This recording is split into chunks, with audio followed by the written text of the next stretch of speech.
I'm Roy Lee Lindsay with the North Carolina Pork Council, and I want everyone to remember bacon makes everything better.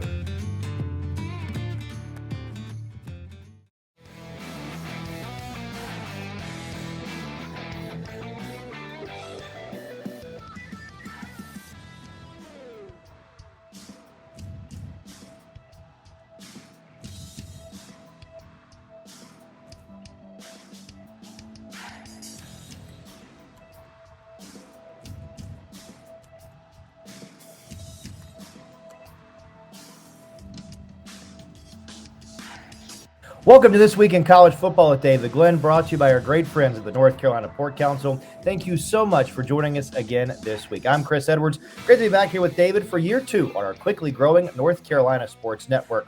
Now, on our weekly show here in 2024, DG and I will mostly look ahead at the upcoming week's college football matchups. We'll also discuss some of college football's biggest headlines and take a quick glance back with some of DG's expert analysis on the biggest games and developments from the previous week's schedule. DG now in his 38th year covering college football, both here in North Carolina and around the Atlantic Coast Conference. DG, a lot to get to today. Happy early Thanksgiving. Great to see you, my friend. And right back at you. Thanks for squeezing us in as you travel our great nation, and certainly happy Thanksgiving to you and your wonderful family. We are incredibly thankful to have you as part of the North Carolina Sports Network. Let's dive right in. We're, of course, going to get to some of the biggest developments from last weekend and, of course, earlier this week, which included on-the-field victories for Appalachian State, Duke, and East Carolina, the Pirates, who now have a new non-interim head coach. We'll discuss that later. In the Division II playoffs, Lenoir-Rhyne captured a big win. We'll also look at NC State, Wake Forest, and Wingate with tough losses, and North Carolina, who suffered a rough loss on the field and now are dealing with the fallout of Mack Brown's tenure in Chapel Hill coming to an end. But here in Week 14, DG, there are a few intriguing storylines involving in-state teams. We get to those right away. And our segment brought to you by our good friends at Atlantic Tire and Service, where DG and his family take all of their vehicles for routine maintenance, service needs, and a world-class selection of new tires. Atlantic Tire and Service, your one-stop tire and auto repair provider with highly trained technicians and sales and support staff that are really second to none. They've grown to 6 Triangle area locations, 2 in Raleigh, 2 in Cary, 1 in Durham, and 1 in Wake Forest. Learn more at AtlanticTireOnline.com. We'll start in Chapel Hill, 5-6 NC State, trying to get to bowl eligibility. They are at North Carolina, 6-5. Perhaps the final game Mack Brown will ever coach as a Carolina head coach or a head coach in general. This is a 3:30 game Saturday on ACC Network. The Tar Heels, a 3-point home favorite. Yeah, it's never fun when this happens, but the Wolfpack and the Tar Heels both will enter this matchup seemingly stuck in a state of mediocrity, at least in many of their fans' eyes, and with both fan bases experiencing that rising frustration level toward the 12th-year Wolfpack coach, Dave Doeren, and also that 73-year-old UNC coach, Mack Brown, although that latter story did take a major twist on Tuesday morning when UNC's athletic director, Bubba Cunningham, announced that Brown will not return as the head coach of the Tar Heels in 2025. The Heels were just embarrassed up at Boston College to fall to that mediocre 6-5 record that you mentioned, Chris. And the Pack at 5-6 will miss the postseason entirely if they lose in Chapel Hill on Saturday. For the record, we are bringing our Old North State tailgate and traveling sports circus to this one, as we always do, regardless of these two teams' records. And one of our questions as we interview members of both fan bases outside Kenan Stadium will be whom they see as the best head coaching fit for their programs moving forward. It's become, again, a different question for the folks in that Carolina blue. While UNC has had the better of this rivalry historically, NC State has had the better of it lately. Over the last 17 head-to-head matchups in this one, the Wolfpack has a pretty dominant 12-5 record, and Dave Doeren personally has a very solid 7-4 mark against the Tar Heels. Doeren even has won 4 of his 5 trips to Chapel Hill, which is actually one of the most impressive accomplishments on his entire resume in Raleigh, along with taking the Pack to 9 bowl invitations in the last 10 years and posting top 25 campaigns in 2017, 2021, and just last year, remember, in 2023. UNC's Mack Brown is actually the guy who swung this rivalry back in the Tar Heels' favor back in the 1990s when after 5 straight NC State wins, the Tar Heels captured 7 straight from 1993 through 1999, a couple years after Mac Brown left for Texas. But this time, Brown has lost 3 straight to the Pack, and if he loses again Saturday, it will be the second time in the last 4 years that the Heels finished the regular season at 6-6, which is basically the definition of mediocrity. In terms of the X's and O's, with all these coaching sideshows lingering as well, Carolina's theoretical advantage, obviously, is the All-American running back Omarion Hampton carrying the ball against an NC State defense that has given up more than 30 points per game on the season. That's one of the worst numbers in the ACC. Obviously, the Wolfpack defensive coordinator, Tony Gibson, smart guy, been around, very accomplished. He's likely to stack the box to prevent Hampton from running wild, which would challenge Carolina's QB Jacoby Criswell. He's a 5th-year senior, but he's also a guy in his first year as a college starter after being the Tar Heels' 3rd stringer back in August. Criswell will have to make plays in the passing game. He played the best ball of his entire college career during the Heels' recent 3-game winning streak, but that was against Virginia, Florida State, and Wake Forest. The same guy, Jacoby Criswell, was really bad at Boston College last week. On the flip side, there will be a lot of pressure on State's true freshman quarterback, C.J. Bailey, who did look great against Syracuse and Cal and Stanford, but then had a lot of huge mistakes, along with some great plays in the Pack's losses to Duke and Georgia Tech. I do think that the Tar Heels are the slightly better team this year, but that rarely seems to matter in this rivalry, and it's really up to the Heels, especially at home on senior day, playing in what could be Mac Brown's last game ever as a head coach. They need to channel their emotions properly. That means minimizing the big mistakes that often come with overflowing emotions. And again, what the Heels players now know will be at the very least the final home game in the Hall of Fame career of their legendary head coach. What about game 2? 8-3 Duke. The Blue Devils still a chance to get to a 10-win season this year with a win on Saturday and a win in the bowl game. The Blue Devils 8-3. They're at 4-7 Wake Forest. Saturday at noon on ACC Network. Manny Diaz and the Blue Devils, a 4-point road favorite in Deektown. Yeah, as some Wake fans wonder if Dave Clawson's going to move on or who knows, pull a Tony Bennett and shock everybody with a retirement in his mid-50s. This is another rivalry matchup between two similar programs, right? Whereas NC State and UNC are these two large public universities, bigger budgets, longtime rivals. Duke and Wake Forest are the two much smaller private universities, smaller budgets, smaller stadiums, but also longtime rivals. The Blue Devils and the Demon Deacons have higher academic standards than most others in the Big Four, much smaller stadiums, much less recent gridiron success than certainly the public universities in the ACC, or most of them. The football struggles at both Duke and Wake in the modern era actually underline the extremely rare nature of what Coach Manny Diaz is trying to accomplish here in his first season as the head coach of the Blue Devils. At 8-3, as Chris mentioned, Duke has a chance to finish with 10 wins for what would be just the second time in the history of a program that is more than 100 years old. Similarly, Wake Forest has finished with 10 or more wins only twice in its long history. One was 2006, a famous year when the Deacons went 11-3 under Jim Grobe and won their only recent ACC football championship. The other at Wake was in 2021 when they did go 11-3 and play in the ACC title game. They lost it, but that was under their current coach, Dave Clawson, who might be the best coach in Wake Forest football history. I think he is. He and Grove probably are the two during the 70-plus year ACC era. Although Wake Forest has had the better of this rivalry lately with a 16-7 record since 2000, Duke has won 2 in a row against the Demon Deacons head-to-head and is the slight favorite, as Chris said, again this year, mainly because I think of its consistently strong defense under Manny Diaz, who, of course, is a defensive guy. With playmakers on all three levels of that defense, the Blue Devils are up there alongside Clemson, SMU, Virginia Tech in a lot of the ACC's defensive analytics, and they're in the top 5 in the league at Duke in scoring defense at only about 22.6 points per game. Wake has lost 3 games in a row, largely because of its leaky defense, which has given up 33 points per game and ranks among the worst in the ACC statistically. It is senior day for the Demon Deacons, but they're only 1-5 at home this season, and they haven't won in front of the home fans since their season opener against an FCS opponent, and not a good one at that, North Carolina A&T, which finished with only a single victory all season.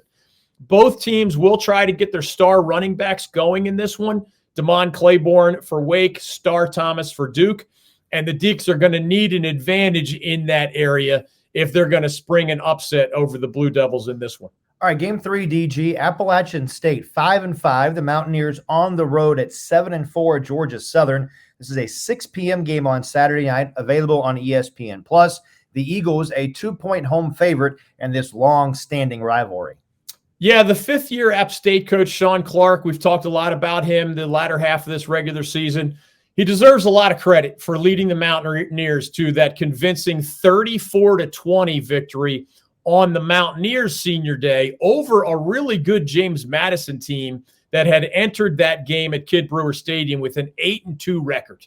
And now Coach Clark desperately needs another big win over another quality team because his job could depend on it.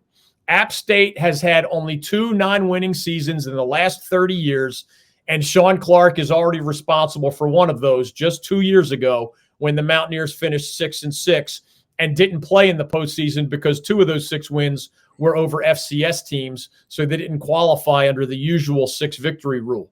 It may be difficult for Coach Clark to keep his job if his team finishes 5-6, given that context, because they'd be missing the postseason for the second time in 3 years.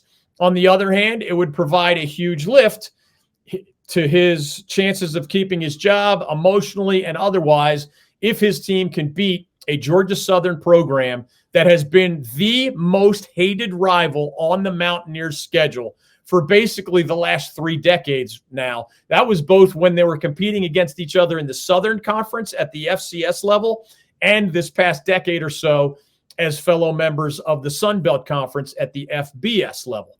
The nickname for the App State-Georgia Southern rivalry is, quote, deeper than hate. And there's an extra layer of emotion this year because the last thing Coach Clark needs right now is the impression that the Mountaineers program has fallen behind the Eagles program. Remember, although Georgia Southern won 6 FCS national championships to App State's 3 national championships under Jerry Moore at that level, that was, of course, before both teams jumped to the FBS ranks. The pendulum has swung back in the Mountaineers' favor over these last 2 decades, really, that first decade being when they were still in FCS. App State has gone 13-6 in the rivalry's last 19 matchups, although it has been an even split, 5 victories for each side over the last 10 games played in Statesboro, where these teams will be playing on Saturday night in Georgia, of course. It will be the Eagles' senior night, and there's still a chance that Georgia Southern can make it to the Sun Belt Championship game. They need help, but they got to beat the Mountaineers for it to be a possibility. So in all likelihood, the Mountaineers are going to get the Eagles' best effort. In its victory over JMU last week, App State somehow had 0 turnovers and 0 penalties while limiting the Dukes to only 20 points. I mean, that is a miraculous accomplishment for the coaching staff, the players, and their ability to execute. That will be an extremely difficult formula to duplicate, especially given the Mountaineers' season-long struggles on the defensive side of the ball. So it likely will be up to the star quarterback, Joey Aguilar, and App State's offense to put up a big number in Statesboro, to claim that 6th victory on the regular season, and to extend the Mountaineers' campaign and maybe even extend Sean Clark's tenure in Boone along with it. All right, DG, as we wrap up this opening segment, give me a game involving at least one in-state team that's worth more of a brief mention this week and why. Yeah, we're going to get to our state's one and only remaining representative in the Division II playoffs a little bit later. But for now, there is one and only one more in-state team worth a very quick mention at the FBS level.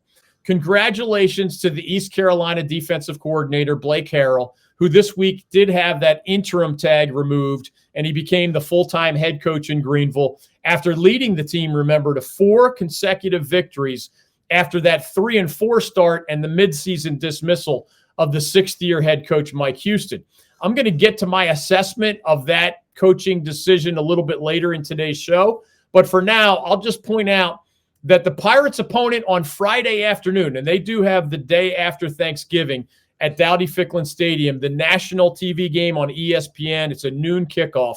It's against a 7-3 Navy squad, and that offers a much bigger challenge than any of the 4 teams that ECU just beat during this winning streak. This is basically a pick'em game in the eyes of the wise guys in Las Vegas, and the Pirates' offense, now led by the Michigan State quarterback transfer Caden Hauser, is probably going to have to put up another big number if ECU is going to win.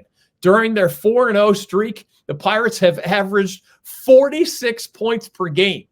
And Navy, this week's opponent, has been a lot better on offense than on defense this season. So maybe the Pirates can exploit the Navy defense, and they can give that ECU home crowd something to celebrate beyond the huge celebration earlier this week when everybody learned that Blake Harrell had been promoted to the full-time job.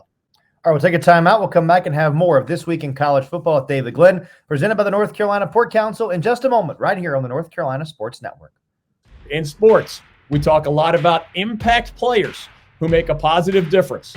When it comes to our state's economy, the North Carolina pork industry is a true MVP. Each year, the pork industry plays an important role in supporting rural communities across our state.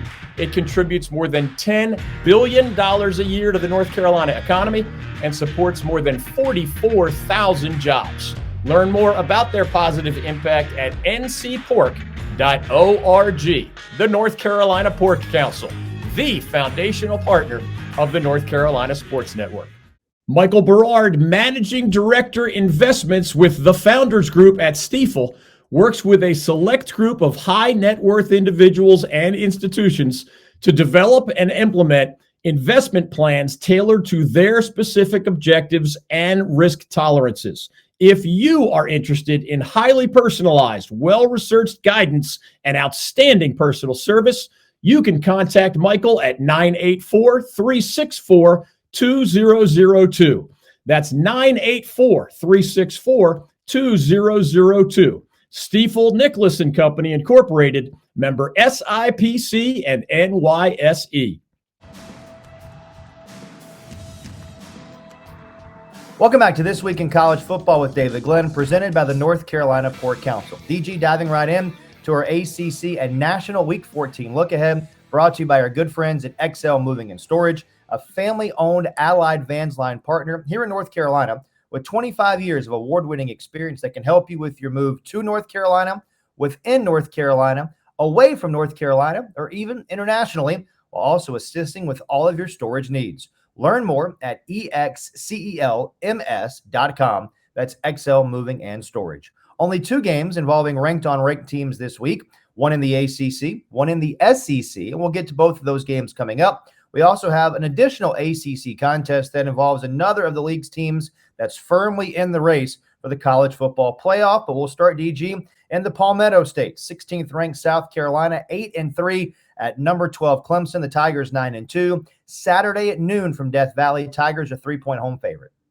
Yeah, this Palmetto State rivalry started way back in 1896, but the longest winning streak for either side in this last century plus was the 7 straight victories posted fairly recently by Dabo Swinney and the Clemson Tigers. From 2014 through 2021, Clemson not only won all 7 contests in that stretch, the Tigers absolutely annihilated the Gamecocks in most of those matchups by scores such as 56-7, 38-3, or just 3 years ago on South Carolina's home field, it was 30-0 in favor of the Tigers. The Gamecocks did win 2 years ago in Death Valley, 31-30, but the Tigers have taken 8 of the last 9 in this rivalry overall, including by a 16-7 margin just last year in Columbia.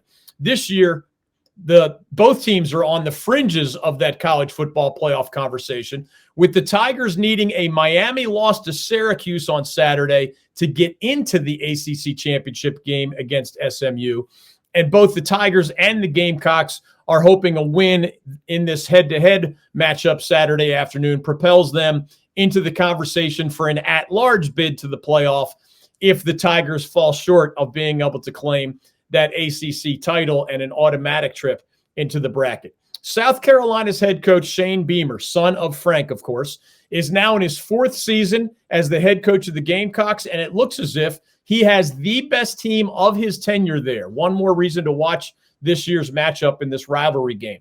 The Gamecocks are 8-3. They're nationally ranked. They have some NFL caliber talent, especially on defense. And earlier this month, they posted back-to-back-to-back victories over Texas A&M, Vanderbilt, and Missouri teams that were all nationally ranked at the time, and some of them are still ranked.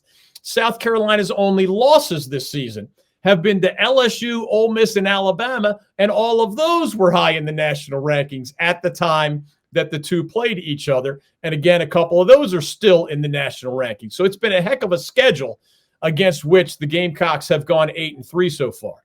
The Gamecocks have been one of the best defensive teams in the entire country this season. They're led by an edge rusher named Kyle Kennard that you will see in the NFL on Sundays. One of the keys to this game will be how Clemson protects its quarterback, Cade Klubnik, who has been mostly good this season. He's closing in on 3,000 passing yards, and he has 29 touchdown passes against only 4 interceptions, which is a heck of a ratio in that category. But whose worst game of the season, Klubnik, remember, came in the Tigers opener when Georgia's defense absolutely dominated the line of scrimmage and turned Klubnik's day into an absolute nightmare in what became a 34-3 annihilation by the Bulldogs over the Tigers. Clemson obviously needs to do better in the trenches if it's going to give Klubnik a better chance to compete. If they do, most people think that they're going to be able to claim that victory at Death Valley. You mentioned Miami a moment ago. How about the 8th-ranked Hurricanes? 10-1, still firmly in the college football playoff picture. They're at 8-3 Syracuse on Saturday afternoon, 3:30 on ESPN. Miami, a 10-point road favorite in the Dome. Yeah, Miami is the heavy favorite here, and the Hurricanes offense, led by the quarterback Cam Ward, front runner for ACC Player of the Year, legitimate Heisman Trophy candidate. He is absolutely fantastic. They offensively are absolutely fantastic. But this game is intriguing mainly for one simple, undeniable reason. The Canes have been very vulnerable on defense pretty much all year, and Syracuse has one of the most prolific passing attacks in the entire country.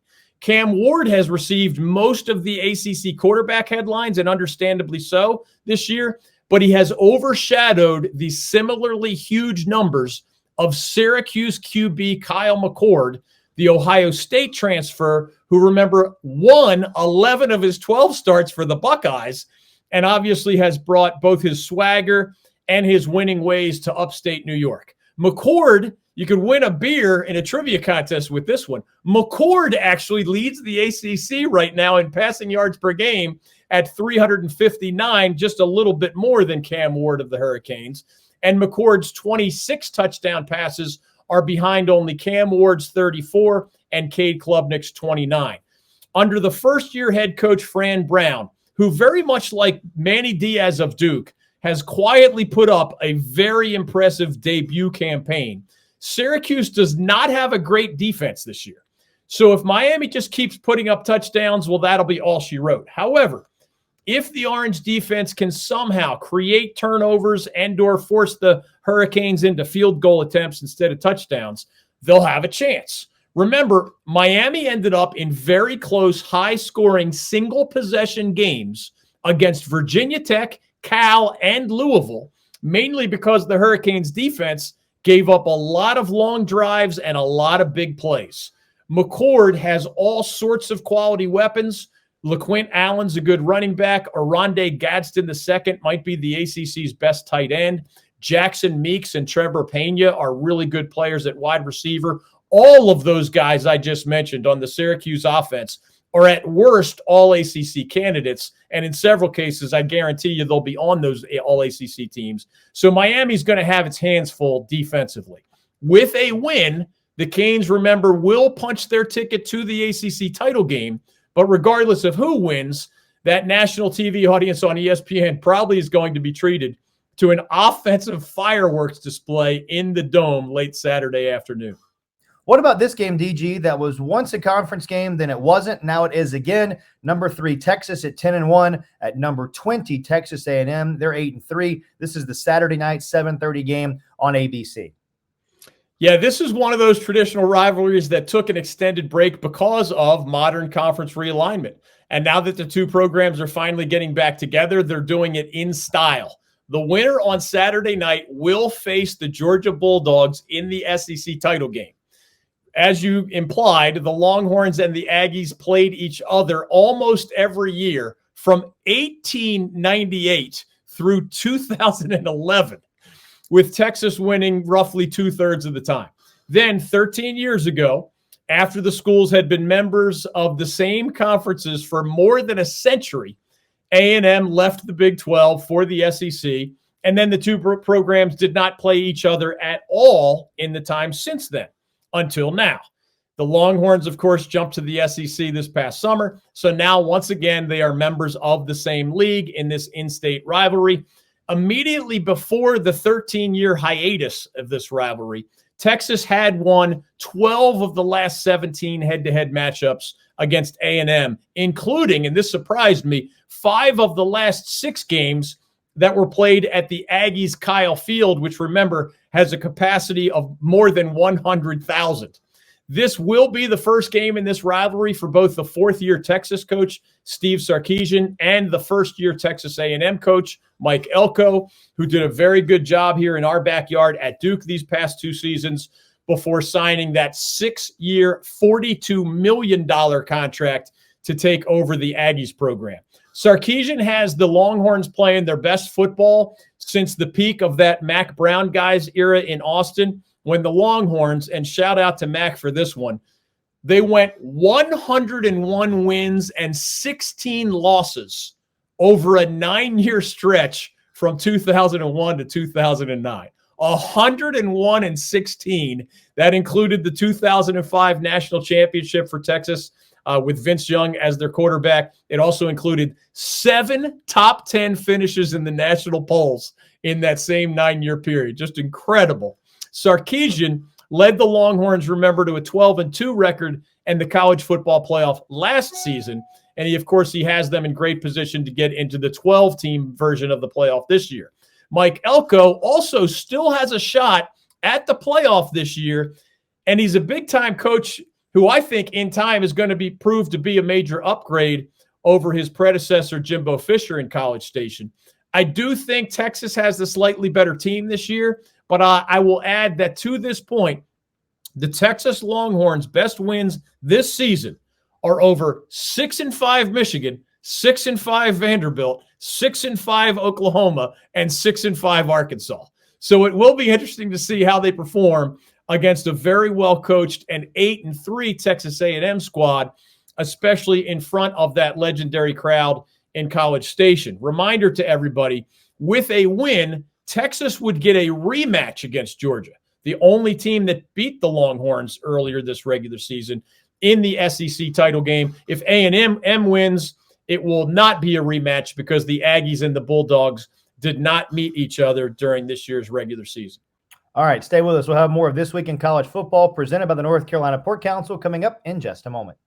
Michael Berard, Managing Director Investments with the Founders Group at Stifel, works with a select group of high net worth individuals and institutions to develop and implement investment plans tailored to their specific objectives and risk tolerances. If you are interested in highly personalized, well-researched guidance and outstanding personal service, you can contact Michael at 984-364-2002.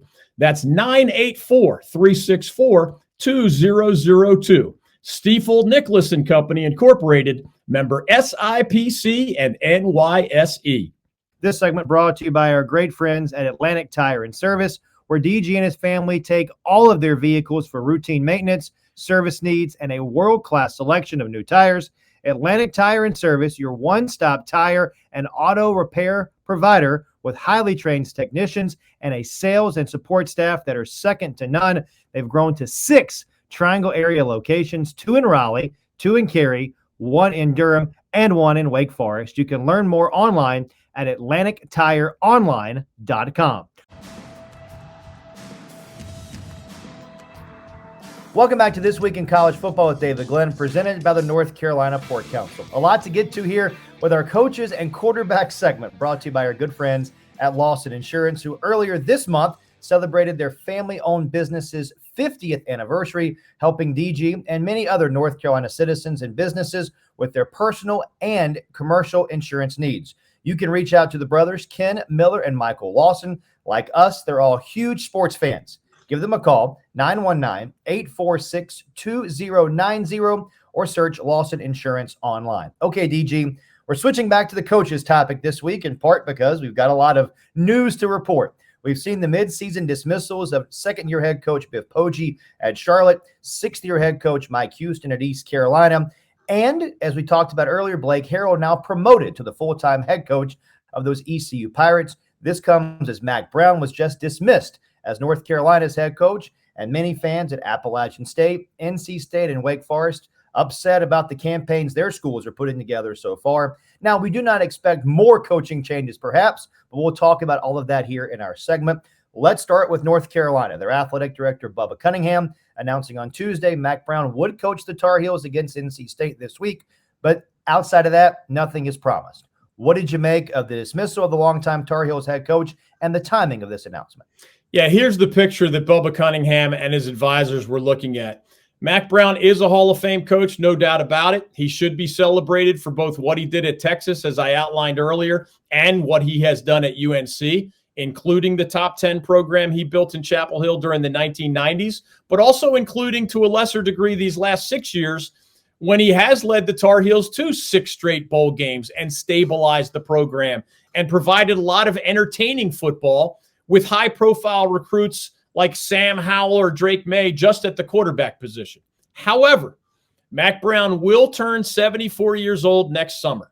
Sam Howell and Drake May are both long gone to the NFL at this point, and Mack Brown's average record over these last 6 seasons, after you round the numbers a little bit, is roughly 7-5. So just more stability, yes, but only slightly above true mediocrity. So stability is a good thing. Mediocrity is a bad thing. And remember, whereas Mack Brown's recent tenure in Chapel Hill did include some very good recruiting. Sam Howell, remember, was headed to Florida State before Mack Brown got him to change his mind. Drake May was headed to Alabama before Mack Brown got him to change his mind. But even the best recruiter is going to have a hard time at 74 years old. Again, that's his birthday next summer going into next season.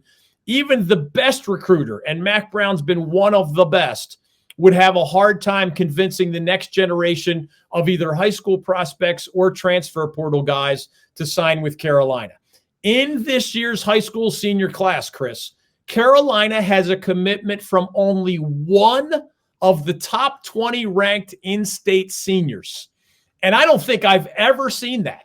And I'm a guy that's covered football recruiting in this state since the late 1980s, and wrote all the articles about how Mack Brown, the first time and this tenure, changed the nature of in-state recruiting because he has had a magical way of talking young people and their families and even high school coaches sometimes into the idea that the Tar Heels or Chapel Hill is the place to be for those top high school prospects.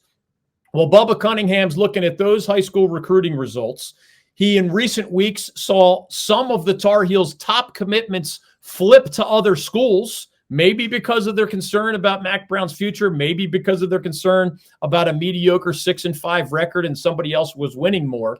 But when you look at those high school senior class recruiting results, those flipping recruits who had previously been committed to Mack Brown, those mediocre records averaging out to 7-5, and even, frankly, this past transfer portal class, yeah, the Heels found a couple of starting players in last year's portal class, but it was not a banner year, and it really paled in comparison to a lot of others. Mac's best portal recruiting was actually done the year before, when he found guys like cornerback Elijah Huzzy and offensive lineman Willie Lampkin in the portal, and those guys have been fantastic multi-year players for the Tar Heels. Not so much lately, and with Mack Brown's greatest quality at times being his recruiting and seeing that fade, Bubba Cunningham had a very difficult decision to make.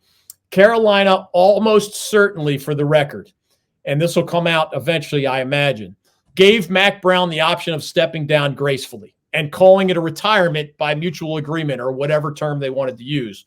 But Mack did not want to do that. Mack believed he had more coaching in him. Mack believes his purpose includes leading young men at this stage of his life and career in a coaching capacity.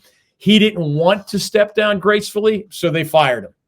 It's too early to know, by the way, as we're recording this, where the Heels will turn next. But I do understand why they felt the need to make this decision, especially given the very manageable size of Mack Brown's buyout, which is less than $3 million compared to much, much, much bigger buyouts virtually everywhere else you look in the Power Four. So this was a hard decision at Carolina, but I think it's not mere coincidence that Bubba Cunningham announced this roughly 24 hours after Mack Brown made public statements about how he wanted to be back next year and expected and planned to be back next year. I think with the transfer portal coming up in December, with high school signing day coming up, Bubba Cunningham's attitude, and it's the right one if you're going to make a change, the earlier you can make it, the better, so that you can prepare for that portal and have a head coach in place early enough to make the most of the portal and maybe talk to some of these high school prospects before they sign on the dotted line elsewhere in December. ECU Athletic Director John Gilbert this week said that his next coach is the same guy who just led the Pirates to a 4-0 record. That's the team's interim head coach, meaning Mike Houston's longtime defensive coordinator Blake Harrell, now the head coach of the Pirates. What do you make of this decision for ECU to promote from within? Yeah, I have to admit that I have a fundamental skepticism toward putting too much weight on the opinions of the current players. And I mean at any school in any situation. And I think that was at least part of the equation at ECU this week. One of the biggest mistakes in the history of UNC football was when they lost the momentum of what Mack Brown built in the 1990s by turning the program over to the longtime defensive coordinator there, Carl Torbush, in part because the UNC players at the time loved Torbush, and he was a very respected defensive coordinator. That obviously did not turn out well at all for the Tar Heels, and they haven't really been a nationally prominent program to the same level since then. Blake Harrell is a high-energy guy with a much more infectious personality than what Carl Torbush had back in the day, and those things definitely will serve Coach Harrell well as the Pirates head coach. But if I were AD John Gilbert, I would have put a lot more weight on something that I don't have the ability to see, but he did, and that is whatever thoughts Blake Harrell had on how to build a program in the modern era with the importance of the transfer portal, staff building challenges, budget issues, name, image, likeness, etc. Since this will be Coach Harrell's first time as a CEO type, and his first time, of course, as a head coach at the major college level. There's a lot that goes into building a program that has nothing to do with the X's and O's of defense, for example. Also, I think everyone needs to put Coach Harrell's 4-0 record as the interim coach in perspective. The Pirates were 3-4 with 2 losses to very good opponents when they fired Mike Houston. And now they're 4-0 under Harrell with consecutive victories over, and this is important, 4 of the bottom teams in the American Athletic Conference: Temple, Florida Atlantic, Tulsa, and North Texas. They all have losing records. One serious question I would ask from outside is, why wouldn't the Pirates have had a great chance to beat all of those 4 teams if Mike Houston had stayed as their head coach? I really don't know. We talked about it on our show a month ago. They lost to Army, which is a heck of a team. I think Coach Harrell probably would have lost to Army too. And then they fired Mike Houston with some easy games coming up. One of the reasons at the time I said I didn't understand that timing is that I thought that Mike Houston, remember, he had already made the coaching change to Caton Hauser, the quarterback change rather. Caton Hauser started at Army. They didn't win, but that quarterback change, of course, was one of the biggest moments in the Pirates season. So it's less clear to me why that head coaching change was necessary, or why Mike Houston might not be 7-4 right now if he had stayed. Now, maybe there are things internally that we don't know about on the outside that help explain that, but it was Blake Harrell's defense that gave up 35 points when the Pirates lost to Liberty, that gave up 55 points when they lost at Charlotte, that gave up 45 points in the loss at Army, right? Mike Houston's a defensive guy, but that's his defensive coordinator, Blake Harrell. So there must be some fascinating chemistry things related to why Coach Houston had to go and why Coach Harrell has rallied that locker room the way they have, again, gone 4-0, but gone 4-0 against a really suspect list of opponents. These are all very fair questions to ask, even as I wish Coach Harrell well and hope he turns out to be the perfect fit in Greenville. The bottom line here is that the new head coach is going to have to be a great fundraiser, a great staff builder, and a great recruiter. Not just well-liked by his current players, but someone whose personality will translate well on the recruiting trail and with deep-pocketed boosters. One big positive is that Coach Harrell, who's a graduate of Western Carolina, by the way, has spent essentially his entire 45 years of life, including 24 years as a high school or college football coach, in a 3-state area: North Carolina, South Carolina, and Georgia. And that, of course, same 3-state geography makes up a huge chunk, along with the Commonwealth of Virginia, of the Pirates' main high school recruiting territory. And obviously promoting from within also helps a lot with continuity. So there are some positives with the Blake Harrell move this week. There are some fair questions about the Blake Harrell move this week. We'll see if the Pirates can finish the regular season in style against Navy, which is definitely the most difficult opponent of this stretch. What about Sean Clark, who's in his 5th year at Appalachian State? He'll finish the regular season either 5-6 or 6-5. Dave Doran, in his 12th year at NC State, will finish either 6-6 or 5-7. Dave Clawson, DG, is in his 11th year at Wake Forest and will miss the postseason for the 2nd year in a row. Excuse me. As you contemplate these 3 very distinct situations, which schools are less likely to experience a coaching change, which are more likely, and why do you believe that? Yeah, let's start with Dave Clawson. As I've said before, they know at Wake that he is one of, if not the best football coach they've ever had at that school, certainly in the ACC era. So I believe that if Dave Clawson is not the head coach at Wake Forest next year, it will be because Dave Clawson decides he wants to do something else. Maybe he coaches elsewhere. Maybe he takes a sabbatical from coaching, like a Tony Bennett at UVA. But Dave Clawson's not going to get fired at Wake Forest, no matter how his season ends. Similarly, but for different reasons, I don't think Dave Doran's going to get fired at NC State. All of these universities are feeling maximum financial pressure because of the House NCAA lawsuit that gives all of them a budget line, a new budget line of roughly $20 million a year in future years related to name, image, likeness money that's going to be paid directly to student athletes from the university's athletic department. Remember, up to this point, all NIL money comes from third parties, independent businesses, not from the university's athletic department itself. Well, that's probably about to change. So the last thing NC State or anybody else wants to do, unless it's absolutely necessary, is to pay $15 million to Dave Doran not to coach. It'd be one thing if he had 5 straight bad years or 3 straight bad years. Remember, last year, the Wolfpack finished in the national top 25, and they've been invited to bowls 9 of the last 10 years, and they'll get to another one this year if they beat the Tar Heels. That does not sound like an extreme enough of a backdrop that you're going to pull the trigger on a $15 million buyout and then have the additional expense of hiring the new head coach and his staff. So unlikely at NC State for a different set of reasons. And again, Dave Clawson's not going to get fired at Wake Forest. Sean Clark is the hardest one to predict in my eyes. If the Mountaineers go to Georgia Southern, longtime arch rival, and get a win, well, then he's 6-5 and does get to the postseason instead of 5-6 and falls short of the postseason.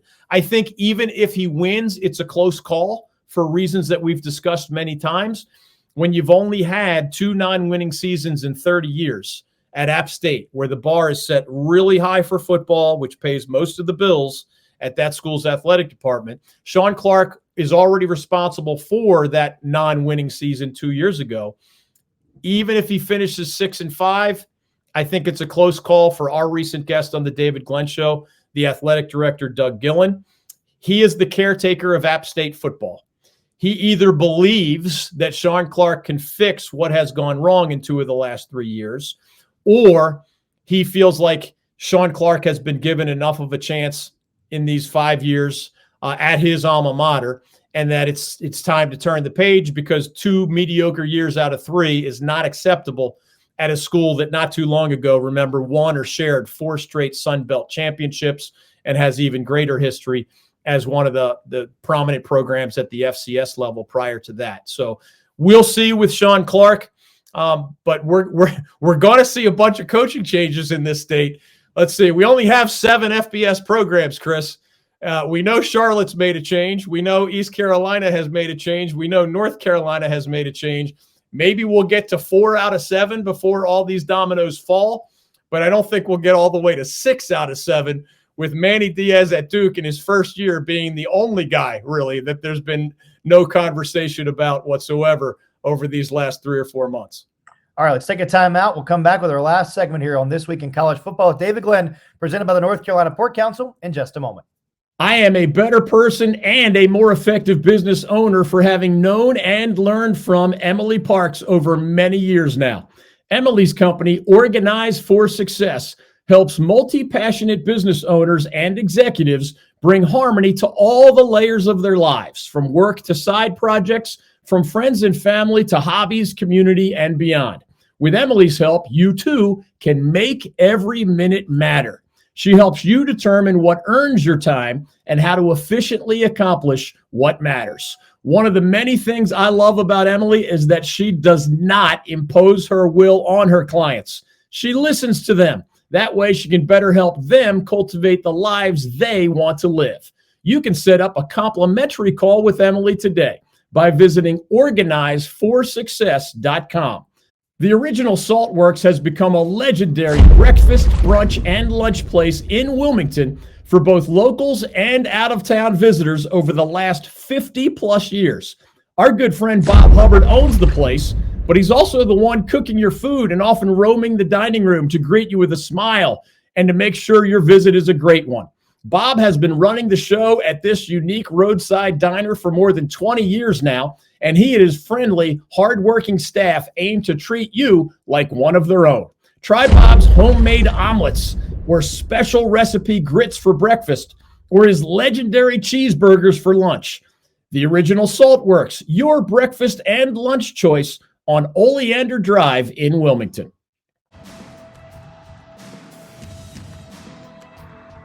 Welcome back to This Week in College Football with David Glenn, presented by the North Carolina Port Council. Now, while our focus on This Week in College Football will emphasize the top level of college football here in our state and nationally, we love to celebrate success stories of any team in North Carolina, whether it be the FCS level, Division II, Division III, it doesn't matter. We love success stories. So with that thought in mind, we have one of our other in-state teams still competing in the Division II playoffs. We bring you our college football postseason snapshot, brought to you by our great friends at Jimmy's Bar and King Neptune Restaurant in Wrightsville Beach. Jimmy's has a full bar, nightly drink specials, and live music 365 days a year. And right next door, you'll find King Neptune. That's become one of the best restaurants in the entire greater Wilmington area. Keep up with Jimmy's on Facebook and learn more about King Neptune Restaurant at neptuneswb.com. All right, so we don't have a team in the FCS postseason bracket or the Division III playoffs, DG. We're not going to have a team in the newly expanded 12-team college football playoff, but some positive news. One team still carrying the mantle for the Old North State in the Division II playoffs. Wingate, they fell at home in a close one last week to Virginia Union, but Lenoir-Rhyne, Wingate's longtime rival in the South Atlantic Conference, they went to number 12, West Alabama, and they won. Brought home a victory. The Bears have been nationally ranked all season long, and they get to host a second-round playoff matchup this Saturday against the team that just ended Wingate's season. It's the Sweet 16 of the Division II playoffs. Virginia Union 9-3 at 10-2 Lenoir-Rhyne, Saturday, 1 o'clock on ESPN+. Yeah, first, let's quickly celebrate what Lenoir-Rhyne did last week under their first-year head coach, Doug Sosha, on the road against the number 12 team in the Division II rankings, West Alabama, which prior to last week's game had a 9-1 record. Midway through the third quarter last week, the Bears of Lenoir-Rhyne were trailing 34-24, and it looked as if their season was going to come to an end. They weren't running the ball well, and they couldn't stop West Alabama defensively either. But that's when Lenoir-Rhyne's quarterback, Jalen Ferguson, a redshirt junior from West Forsyth High School here in Clemson, North Carolina, which is in the Triad part of our state, he put on a performance for the ages, and I really mean that. Ferguson led 2 long drives for clutch field goals by Lenoir-Rhyne's kicker, Jake Brown, and Ferguson connected on a 78-yard touchdown pass, the play of the game, to wide receiver Adonis McDaniel, to eventually lift the Bears to an incredible 37-34 victory. I say one for the ages because in the end, Jalen Ferguson of Lenoir-Rhyne became the first player in 105 years of Lenoir-Rhyne football history to throw for more than 400 yards in any game, playoff or otherwise, much less a playoff game under those pressurized circumstances against the number 12 team in the entire nation. Ferguson ended up 22 for 40 passing against West Alabama for 411 yards, 3 touchdowns, and no interceptions. So it is amazing that the Bears are still standing, and Jalen Ferguson is the guy primarily responsible for that. Now, coming off what was only the 3rd playoff road win in Lenoir-Rhyne history, the Bears do get to host that second round or Sweet 16 game on Saturday. They're hosting even as an unseeded team, by the way, because the other unseeded team, Virginia Union, did go to the Lenoir-Rhyne rival Wingate last week and upset the nationally ranked Bulldogs on their home field. It was the first playoff victory in the history of Virginia Union football, and it came at the expense of a Wingate team that, remember, had played some of the best defense in the Division II ranks all season long. Union has been by far the most prolific offense in the CIAA this season, as the Panthers have averaged about 42 points per game. They have the best running back in that league, a guy named Jada Byers, and they actually used 2 quarterbacks, Mark Wright and a really slippery backup named R.J. Rosales, to upset the Wingate Bulldogs last week. Lenoir-Rhyne, led by Jalen Ferguson on offense and guys like J.T. Black, Jalen Willis, and Nick Cheeley on defense, will have to be at their best on both sides of the ball if they're going to move on to the Division II quarterfinals next weekend. All right, that's going to wrap it up for our show this week. But in the spirit of Thanksgiving, we thank all of you for joining us each and every week here on This Week in College Football with David Glenn. We thank all of our great sponsors, too, for being part of the North Carolina Sports Network. We certainly could not do this every week without all of you, so we are so thankful for all of you and all that you do for the North Carolina Sports Network. That includes the North Carolina Port Council, who is the founding partner of the North Carolina Sports Network, and we welcome Atlantic Tire and Service, now with 6 locations in the Triangle, as our newest sponsor. A quick reminder, DG and his staff posting daily articles at our fast-growing website, ncsportsnetwork.com, which also has direct links on its homepage to this YouTube channel, the wide variety of places you can find on-demand audio and podcasts of our show, The David Glenn Show, and all of our other offerings, and updates on year 2 of the Old North State Tailgate and Traveling Sports Circus, which is in Chapel Hill this Saturday afternoon, hours leading up to UNC's annual matchup with NC State, which is a 3:30 kickoff this year at Kenan Stadium. So for David Glenn and the rest of our great team, I'm Chris Edwards. Thanks for joining us for This Week in College Football with David Glenn, right here on the North Carolina Sports Network.